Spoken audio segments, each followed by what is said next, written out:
Welcome everyone to The Brain, episode 3. I'm your host, Peter Csathy of Creative Media. Think of me as your Sherpa, taking you on a journey of how AI is transforming the worlds of media and entertainment. In this episode, I interviewed Jon Zepp of Google, who sits at the very top of the Google food chain where the tech giant meets and interacts with the creative community. Jon's been with Google for well over 10 years and sits in the heart of the creative scene in LA. I've known him for most of those years and have always found him both to be smart and a very positive force for doing things right with the creative community. To that point, Jon and I discussed Google's partnerships with two of the leading and most respected Hollywood directors of our era. Darren Aronofsky, director of Black Swan and Requiem for a Dream, two of my favorites, and Doug Liman, whose films include The Bourne Identity and legendary LA story Swingers. I asked Jon what attracted those deeply respected auteurs to work with Google, and when so many in Hollywood understandably have trepidation about AI. We discuss how they use AI and what excites them about using AI in the creative process. Of course, we also discuss how AI is transforming the world of media and entertainment before our eyes and the accelerating pace of sophistication of these tools. Fun fact, it's not just about what you see on the screen or the speeding up of workflows. It's also about how stories can now unfold four-dimensionally, which was a fascinating aha moment for me as Jon laid it all out. So, inspired by the title of one of my favorite Doug Liman films, let's go. Welcome everyone to another episode of The Brain, and today I'm joined by Jon Zepp of Google. Jon is somebody I've known for many, many years. So Jon, it's great to see you again. Yeah, hey Peter, it's great to see you. It's been a little too long, but a lot's happened since we've last caught up. Yeah, that's just a few things. So where are you based, Jon? Where are you? Yeah, I'm in LA. Yeah. I think I've been here now about 20 years, East Coast originally, but been out in LA and just have seen this dramatic change of the city. Obviously, we've gone through quite a bit in the last year, but it's really become, I think, kind of the connection of all the things you and I are going to spend time on, just connection of content and tech. And it's really been no better place to do it from a location perspective. And Google's in the middle of a lot of fun things too. Yeah, for sure. Look, there's so much of the AI, kind of the revolution that happens in LA, obviously when it comes to media and entertainment. We'll get into all that sort of thing. But I got to know you when we were doing streaming and you were at YouTube, and this was quite some time ago. And now we're in the midst of the transformation of media with AI, obviously.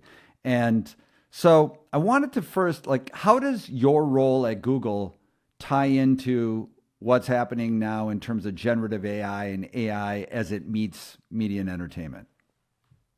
Yeah. Well, you and I share a background. We're both lawyers once upon a time, and that's been foundational for kind of so much of where this whole industry's gone. But my role specifically at Google, it's really at the intersection of content and creativity and our newest technologies. Google's a big place. We structure really by product area, so we have several very large product areas that have their own objective. They come together in thoughtful ways. But we've seen AI, it's AI all the time, really, at Google. We've seen AI be relevant to just so many of our products, our services, conversation. Obviously, YouTube's been at the forefront of just change in the entertainment industry for the last 15, 20 years. But it's only been recently that I think our technologies have been incredibly relevant to the creative process. And I think that's a little bit what's different about this wave of innovation around generative tech and AI capabilities is we're having different conversations. It's not distribution based, although that's part of it. It's not production based, although that's part of it. It's getting to the heart of when and how an idea starts. And Google has not really played in that arena, in that realm, but it's been fun in the last few years to be having those conversations. Well, that's a great segue into how an idea becomes reality and the creative process. Let's talk about that. Let's focus on that. And let's use some great filmmakers as an example of that. And, there's frequently a divide amongst the entertainment creative community and the AI developer community, but then you have great filmmakers like a Darren Aronofsky who obviously is embracing AI and generative AI and has a close partnership now with you guys. And Darren Aronofsky, two of my favorite films of all time, Black Swan, Requiem for a Dream, amazing filmmaker. Then you have Doug Liman as another example, and Doug Liman is The Bourne Identity, but two great films if people haven't seen them out there. Swingers, most people know about Swingers, but there's another movie called Go, which is a night in LA, and it's an amazing film. It's an amazing film. But so tell me how, amidst all this, where the media and entertainment business and creative community is trying to figure it all out, like how AI impacts them, how did these great filmmakers think of it, and how did it happen with you guys? Yeah, it's a great question. And films you mentioned are just like iconic films. And, I think being in and around LA, you get absorbed into the culture of filmmaking. And, in your personal life, social life, you get to understand and get to know writers, directors, artists, filmmakers, and really like become more knowledgeable of their perspective. And, I think I work at a big tech company, and we have often a perspective that starts from a more quantitative based starting point. This conversation has been different because it's really been a meeting of the minds in the middle. And I think it's bred out of curiosity. I think that's the word that we use internally, is each side is increasingly more curious of the other's perspective, and, really important conversation, sometimes issues that need to be addressed. That's certainly been part of it the last 2 or 3 years. But it takes thought leaders to kind of reach across the aisle in some ways and to break through. And I think we found that in Darren, certainly found that in Doug, and many others that we're starting to work with formally. Aside from the formal relationships, there's many informal conversations as well. And, I think that I hope that when we are on the right side of history of the evolution that we're seeing together, what's remembered is that Google's been thoughtful about the dialogue and the approach. And, we really have to be. I mean, we are partners with the industry in so many ways. And it would be irresponsible for us to come in with new tech in any level and just kind of drop a bomb and see what happens. I mean, I think that we become increasingly more thoughtful of understanding perspective, being proactive and wanting to bring thought leaders into the conversation. Specifically, the projects you just mentioned, these are not off-the-shelf bespoke things that we're asking a Doug or Darren to just use. Yeah. It's not appropriate. It's not realistic. It's coming into the family a little bit and saying, well, what could we give you as a tool that will help you create something you couldn't otherwise do? And that was really the basis of the foundation of the conversation. Not everyone's ready to have that conversation. We acknowledge that. We appreciate it. But for those who I think want to be a definer of the next era of storytelling, it's been an opportunity. And it's certainly not just us. There's other of our platform peers in the community also doing very interesting things. But we have an opportunity, given we reach a lot of people, we get to talk to a lot of people, and then bringing a thought leader into the journey has been pretty rewarding. Yeah, let's talk about Aronofsky a little bit. I actually interviewed him fairly recently about his film At the Sphere, and which is profound. And I don't know if AI was part of the process. I would imagine it would have been a part of the process there too at the Sphere. But Aronofsky is one where he is one of the great auteurs of our time. Yeah. And so he's wildly respected by the most creative aspects at the highest levels of art, right?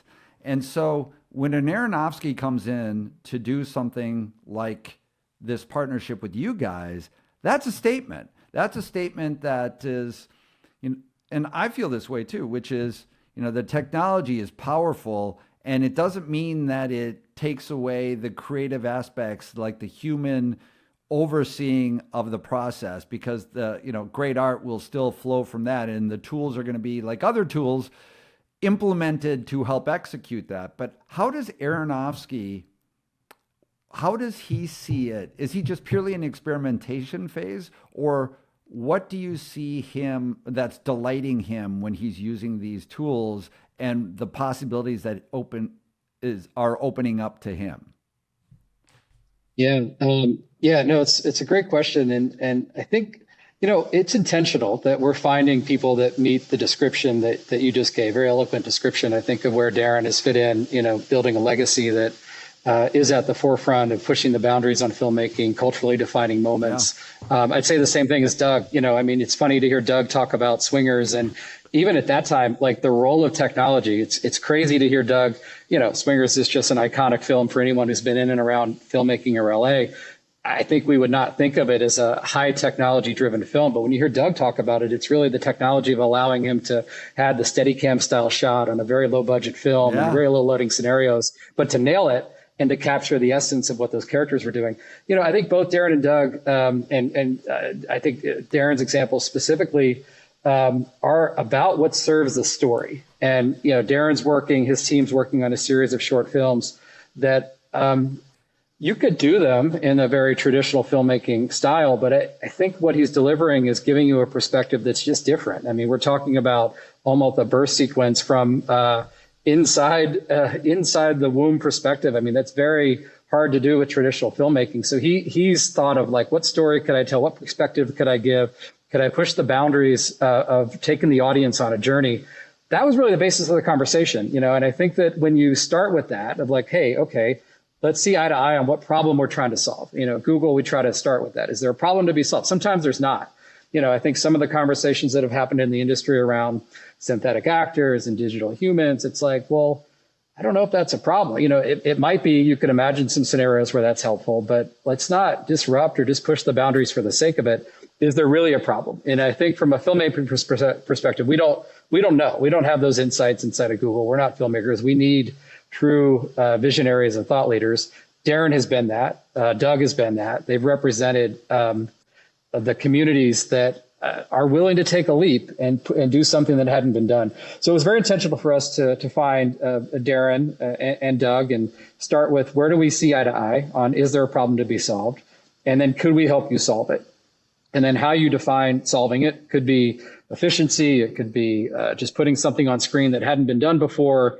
It could be allowing him and his team to scale in ways that they hadn't thought about. That's where you get really under the hood. I think both with Darren and Doug, again, why it was so intentional to work with them is it's not a licensing conversation. It's not like, let's give us your name and likeness and let's just stick it on something. Right. It's like, no, they're under the hood, they're rolling up the sleeves with us. So that's how we've thought about it. And I think we got some really good output as a result. So what excites them most? Because you mentioned a couple of things. There's the efficiencies, and people talk about AI all the time about workflows and and cost reduction, faster, so iterating faster, that sort of thing. Then there's just the ability to tell more stories because of that, right? And then you have the creative aspect of it, empowering you to perhaps tell stories that were otherwise not possible. So in an Aronofsky and Liman situation where you have great filmmakers, what are they telling you about what's exciting them? Yeah, it's a great question. And there's not, I think, a one size fits all answer. It's funny, even using those two examples, what we have done with both of them is a bit of a different product and a different experience. If you look at Darren's examples, again, a series of short films, shot and delivered in a very traditional format and made for the big screen. It's very likely that when an audience member enjoys one of Darren's productions, it's meant to be enjoyed in a large screen environment, maybe with other people in a communal aspect. The Doug project was entirely different. This is an immersive film that's allowing a consumer, a user, audience to be in space and to have an interactive conversation with a character that's supplementing the journey. But funny, they're both rooted in the same thing, which is this pushing the boundaries of filmmaking in a way that wouldn't have been possible probably a year ago, and us giving the filmmaker a set of tools, bespoke, really trying to solve a very specific problem that they articulated to us. I would love to be a creative, I think most people at Google probably feel the same way. It's like we admire the creative gene and the skill that they have. We're just trying to supercharge it. And, I think that sometimes you talk past each other in big industry stuff. You have, we're on this side, you're on that side. We don't see eye to eye. You mentioned YouTube. I joined YouTube in 2011, a long time ago, and the industry kind of talked past each other on the power of what YouTube could be. And it took several years for us to begin to see eye to eye of this is driving audience, it's expanding global reach, it's amplifying creativity. I think we're moving more quickly on that cycle this time. By no means do I want to downplay the significance of the issues that are being raised, but it's encouraging that there's been faster, I think, more thoughtful engagement and dialogue. There's going to be tricky issues. And I think as a company, we've also learned to engage in maybe a different way. We don't just launch stuff and throw it over the fence. I think that, I sit in LA. Part of my job is to help represent the community that sits down here and bring those perspectives back to our teams in other parts of the world who are building. And vice versa. Sometimes it's having the ability to sit in a room with, aside from just the folks we mentioned, other really prominent filmmakers and artists and hear a perspective. So we've embraced that role, and I'm happy to say I think we'll continue to do that. It's showing really promising results for our objectives, but more importantly, I think the evolution of storytelling in filmmaking. Yeah, I mean, look, it's very scary for creatives out there when any new technology comes into play. And so the fact of, like, again, having Aronofsky, Liman, these kind of people being, for lack of a better word, poster childs for, the commitment to working with Hollywood. And, we saw the evolution together. You were there doing the streaming sides at YouTube from 2011, like you said, and I was back there at the time too, and we were talking about it. And economics ultimately flowed in a way, it developed where there was a model that worked itself out, and then that became something that worked for, people are going to complain, rightly or wrongly. It's never going to be ideal, but nonetheless, a model works out. Similarly, at least what I think it's unquestionable that there'll be some kind of economic model that works out when it comes to generative. But, I talk about that a lot in other kind of conversations, but here, just closing the loop on Liman and Aronofsky and some other filmmakers who you've worked with, have there been what are some surprising things that surprise both you guys as well as the artists themselves in the use of these tools? Do you recall any moments that were like, wow, that was unexpected? Yeah, I think the unexpected bit is really in the velocity of how quickly the capabilities are changing. I mean, it was probably 18 months ago that I was just blown away the first time I saw a video prompt. This is before we formally launched our products, our VO models, et cetera. But just the notion of just describing a scene and then seeing it played back, I was blown away. I was like, wow, this is fantastic. This is it's here. A year and a half later, we're now capable of helping the best filmmakers in the world do something dramatic and capture a shot that's never been done. And this is the worst it's ever going to be. This is how we like to think about it. It's just the rate of change and velocity is going to continue to accelerate. But it's only as good as what goes in. And whether that's in the context of a prompt or an image that's contributing to, a filmmaking process, it takes folks who have been trained in the art of filmmaking to inform what comes out the other side. I think the thing that's been, really exciting was these moments. I'll use the Doug project specifically. Doug, and just if you haven't seen it, it launched in the context of an immersive platform, Android XR, that we launched recently.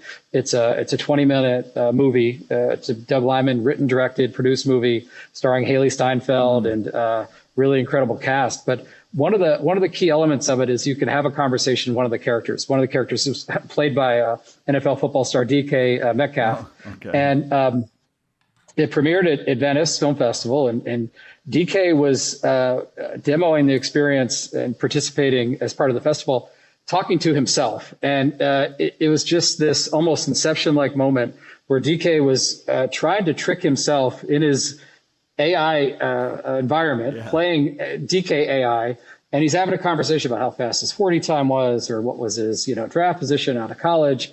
And he couldn't do it. And it was kind of a pretty mind blowing moment where you're like, wow, this tech has the capability of like taking storytelling on a totally different dimension. If we think of linear storytelling, it is important that the auteur or the director is taking the audience on a journey. I think that's one of the things we've learned over the years is like the storyteller probably does know best about how the story should be operated. It's not just always an open world, let the user, consumer find what they want. Yeah. But this adds another layer of dimension. It's like, well, why did you, character, like go through that door? Like, tell me, explain it to me. Let me ask you. So I think what's been, to answer your question, it's like, what's been really exciting is like, the role is not just AI on screen in terms of changing pixels. It's allowed a dimension of storytelling that didn't exist. And I think that's where we're going to see a lot of the evolution is like, you have more dimensions to build a world around the linear story, not just the imagery itself. Some more dimensions, meaning just unlocking moments in the story that otherwise the writer may not have thought about. Is that kind of what you're talking about? Yeah, I think so. Sort of. I mean, maybe they've thought about it, but it's like, all right, in a 2-hour movie, I don't have the time to go deep on this particular element of it. Well, in an interactive environment where it is a linear story, it's a 3-act movie, but again, like you're trying to more deeply understand, I think the character's ambitions or, rationale or reasoning. Well, now you can talk to the character in the character's environment, fully kind of with contextual awareness of the story. I mean, that in theory could be deeply helpful to advancing like the audience's understanding of maybe where the story goes beyond just what's in the traditional arc. So it's almost like, so I think we see it as additive. Yeah. So it's almost like, when DVDs had when you buy something on demand, when you have all your extras, things like that, where it's not just the movie itself. Yeah. And so that you now have an interactive element where you can talk to the star of the film, as an example, or the character in the film. That's interesting. I think that's a really interesting thing. Yeah. We're starting to see that. Yeah. That's cool. And it's not for us to define really. I mean, we allow the filmmaker and the artist to define how and when they want to utilize those capabilities, but we like to use the word utility. Is there added utility for the technology, and it just imagery, visual effects, great. We're seeing advancements in that, and that's driving some efficiencies that could be good if used in the right way.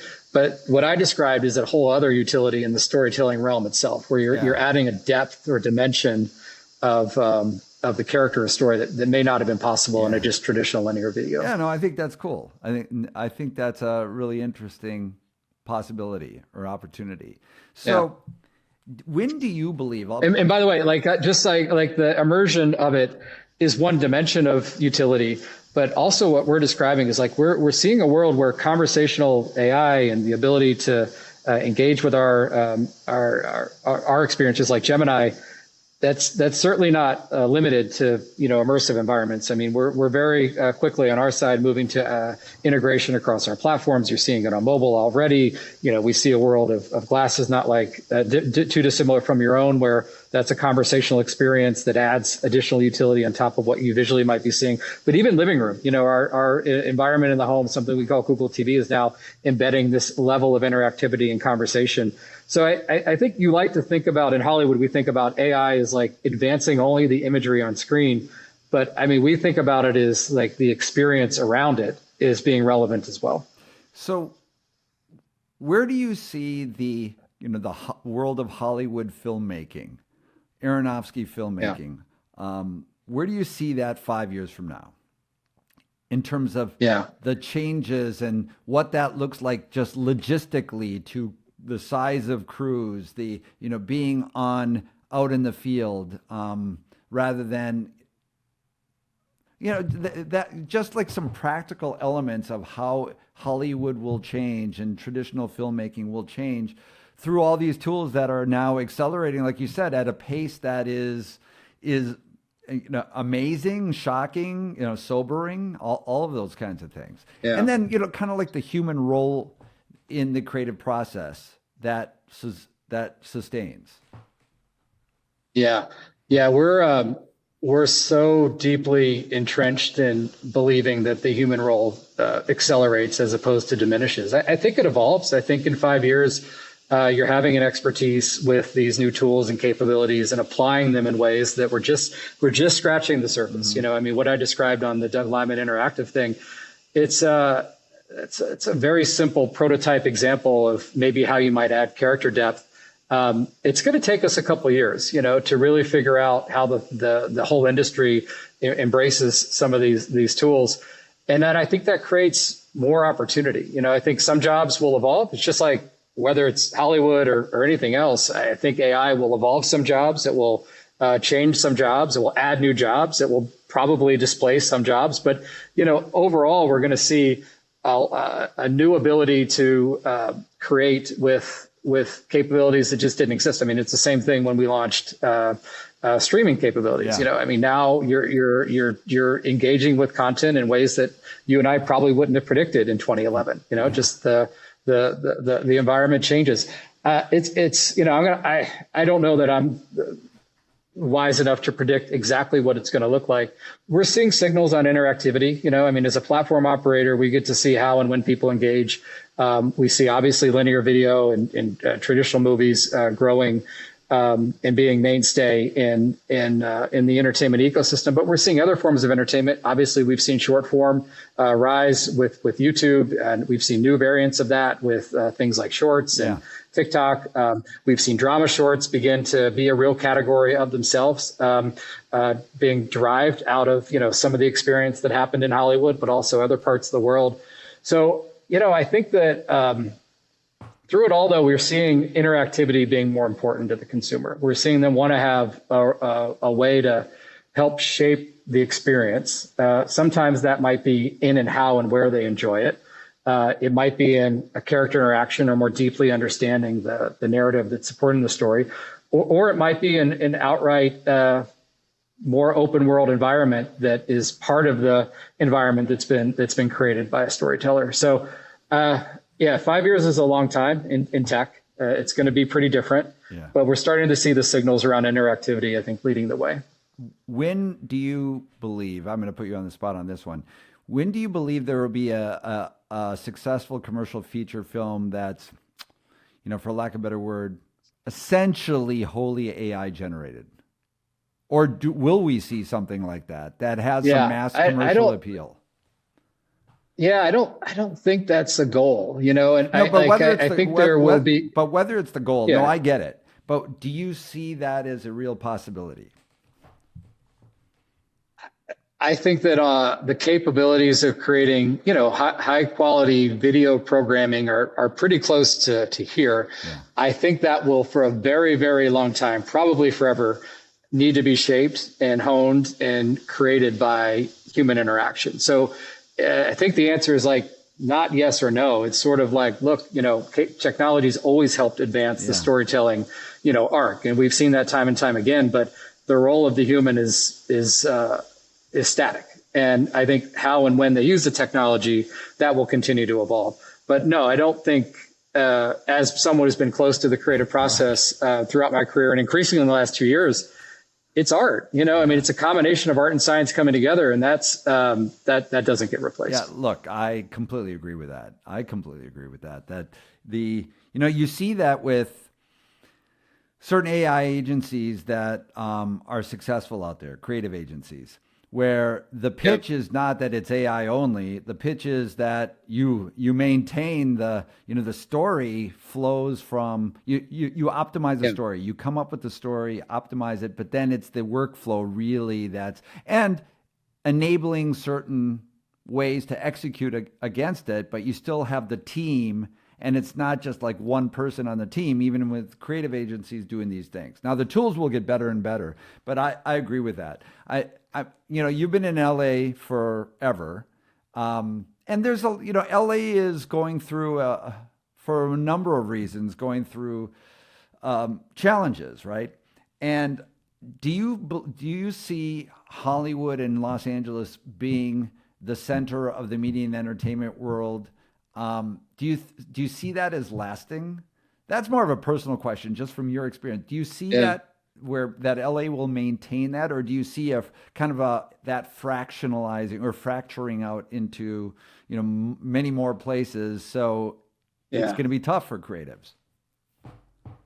Yeah, I think we, and of course through YouTube and other things, we've seen the democratization of distribution, and creator can live everywhere and they can come from all walks of life. I think we're beginning to see the early stages of more creatives having access to capabilities that will allow them to express new forms of entertainment, and I think they'll come from many places. I think that there's still, in my mind, as someone who's in this industry, value to the community aspect. And, I think that it probably won't just be one single place in the world, and I think that you've seen that in other industries as well. But communities will exist where there's like-minded people who want to achieve interesting things together. LA is a creative place by nature. I think that it attracts people from the arts. It's beautiful weather. No, I was just going to say, there's access to anything you want to do. There's a lot of reasons you want to be in LA, and interesting people are going to be here. Yeah. So I think by virtue of those characteristics, it's always going to punch above its weight in this community. But I think we're going to see communities continue to emerge in many parts of the world. No, look, I think that so many times people have written off LA, and LA is not going to go away for all those kind of reasons, and the creative roles are going to diversify for sure. And then really quickly, and the other thing, just on LA, because I think we both love LA, and we want to see it continue to thrive. It's growing its relevance in other adjacent areas. That's and I think true. that I think we have a big presence here. Our tech company peers do. The overlap of creativity and tech obviously kind of meets here, but you're seeing LA expand in some other areas. That's been exciting. Olympics are going to be incredible, showcase for the world. So mutual plug for LA. Absolutely, 100%. And then tell me really quickly about 100 Zeros. Yeah, cool. So, as I said, the last year or two, we've gotten much more, I think, intentional about wanting to have conversations with the creative industry. That comes in many shapes. We spent a lot of time talking about just how we're thinking about our tools and our new tech and the role that could have. But the other side of it is in entertainment. We believe storytellers can help showcase on screen the best of technology, or some of our own products and services in appropriate and thoughtful ways. That happens organically, but sometimes it is, especially as we're launching new things. We have a way to engage the creatives in a more structured way. So 100 Zeros, it's not something we talk really publicly about loudly. It's more of an internal initiative. It's something that we just think about as a vehicle that allows us to have structured, thoughtful dialogue with the creative industry. That's allowing us to start to think about how Google and its products or services or brands, new technologies can show up on screen. So one initiative that's come out of our 100 Zeros project is something we call AI on screen, where it's actually not about like AI producing content or being relevant to the production process. I mean, it could be, but it's more about like we all think, you hear AI on screen, you think Terminator or Matrix, you think Into the World. And it's like, no, it's like, that's not how any of us are really going to experience AI ever, period, hard stop. But we are going to experience it in really helpful and thoughtful ways. Can we showcase that? And can filmmakers and creatives help showcase, all the goodness that will come from these new technologies? So we're doing some projects selectively with creatives and filmmakers. It's more about what's on screen as opposed to the creation process itself. We've partnered with a few relevant people in the industry, but specifically Range Media partners. We're not creative development executives. We need help to really understand that process and how we can be most relevant. But 100 Zeros represents our overall interest in engaging the creative community thoughtfully on those sort of things. So 100 Zeros is not a production company itself. Yeah, no, it's not. It's an initiative that allows us to be involved in productions at an appropriate stage. Sometimes we might find it helpful to enable something that maybe wouldn't have otherwise been created from a production, from a creative development perspective to advance. And there's a few projects that we're working on there that we'll be talking about at South by Southwest. So we'll have a few announcements there on output from this initiative. We've been working behind the scenes a little bit. The AI on Screen initiative, we've done a few things, including with Michael Keaton, who directed recently a short film that was showcasing a really beautiful story of how AI technology, not Google technology, but just AI technology was relevant for connecting with a loved one in the past. We have a variety of things that are kind of just, I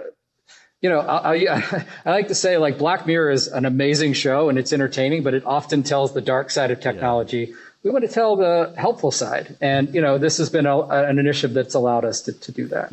What you mentioned about kind of like the legacy aspect of what AI can do. I think that whole thing about extending people's lives, not physically, but just the story of their lives is going to be something that's fascinating. There are already companies out there, I'm sure you guys are going to be involved, where you're able to, have your, in a way that it's going to be very challenging to do the balance of not being kind of strange to your heirs, but you know what I mean? It's good to live on and being able to interact. The possibilities are wild. Okay. Last question for you. Yeah, there's a lot of issues in that. And, like you said, and by the way, I think that film and entertainment and creativity, it gives us a chance to have those conversations, because so much of what we're beginning to live are things that, we all probably imagined were just fictional and wouldn't have been even hypothetically possible.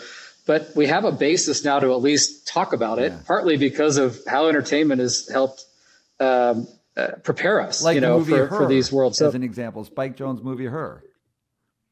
Yeah, we're getting close to things that start to resemble those environments. And, I think entertainment, it's the thought leaders are always a little bit of a step ahead of what's coming, which is super cool. So it's a both pull and a push, I guess, on some really important conversations at a humanity level. Yeah. And that's how we thought exactly about the importance of this project. Okay, so two questions, actually. So one, what's your advice to the people in the media and entertainment world in Los Angeles or wherever they may be? What is your advice to them as they are, they're not, let's say they're not deep in the world of AI, but they are now being bombarded with all the talk about it. So, and, trepidation they may feel. Yeah. I think please be curious. I think that the curiosity leads to really thoughtful, intelligent conversation and questions. My daughter's 13. She knows far more about how to utilize some of these tools than I do, which is scary. But it's a reminder of, technology does push us forward, and the world evolves. And I think we have a responsibility to try to understand it and be able to have a basis of conversation. We're doing the same thing. I think Google and tech companies and others are, again, traditionally maybe not as close to their perspectives that are equally as important, if not more, from the other side. And we're trying to understand that perspective so that we can have thoughtful, dialogue and advance together. But it takes investment. And so I'd say wherever you are in your own journey, whether you're 13 like your daughter or old guys like us, Thanks for including me with you, by the way, because, I'm a little ahead of you, but anyhow, I appreciate that.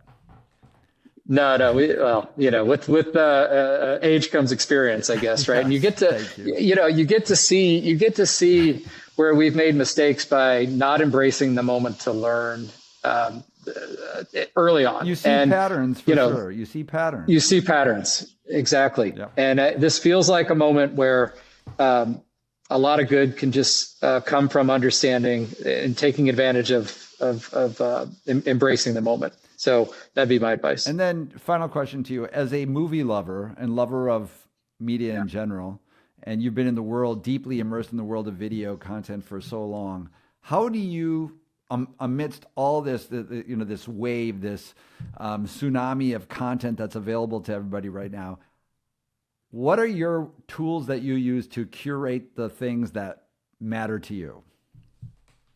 Yeah, that's such a good question. It's funny. I mean, I think there's like two schools of thought.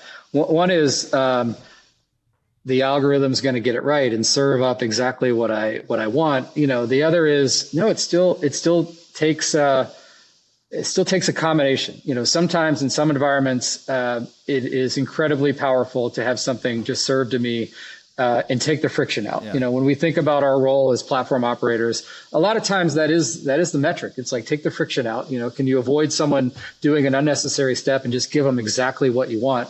But that's balanced by still those delightful moments where it's like, you stumble yourself upon something that no one would have predicted, including an algorithm, or including probably my wife that I would have liked. And you just love it. So those serendipitous moments are equally as important for me personally.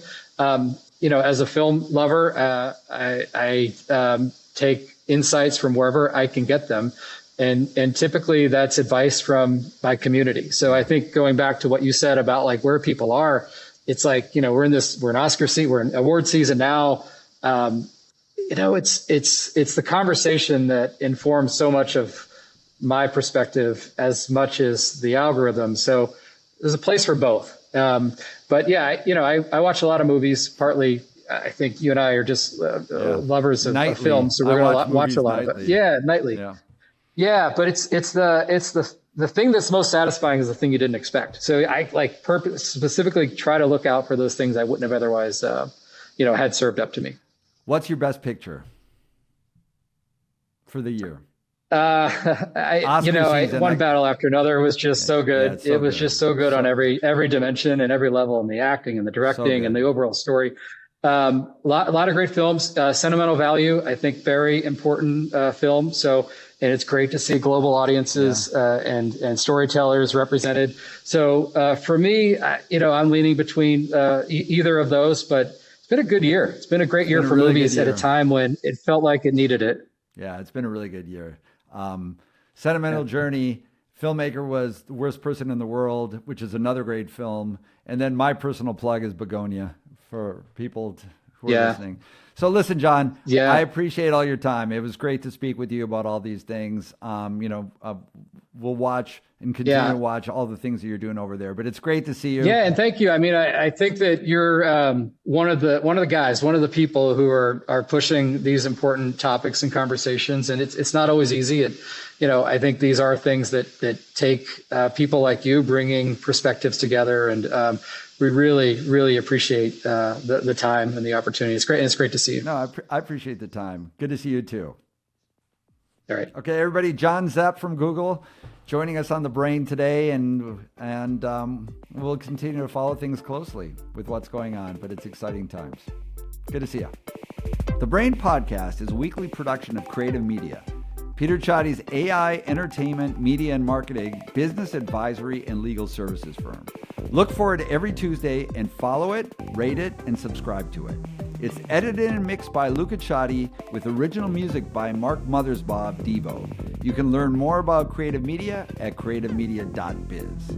Until next time, keep innovating, but smartly, fairly, and in partnership with artists, not in spite of them. After all innovation ultimately flows from the brain of creators. Cheers.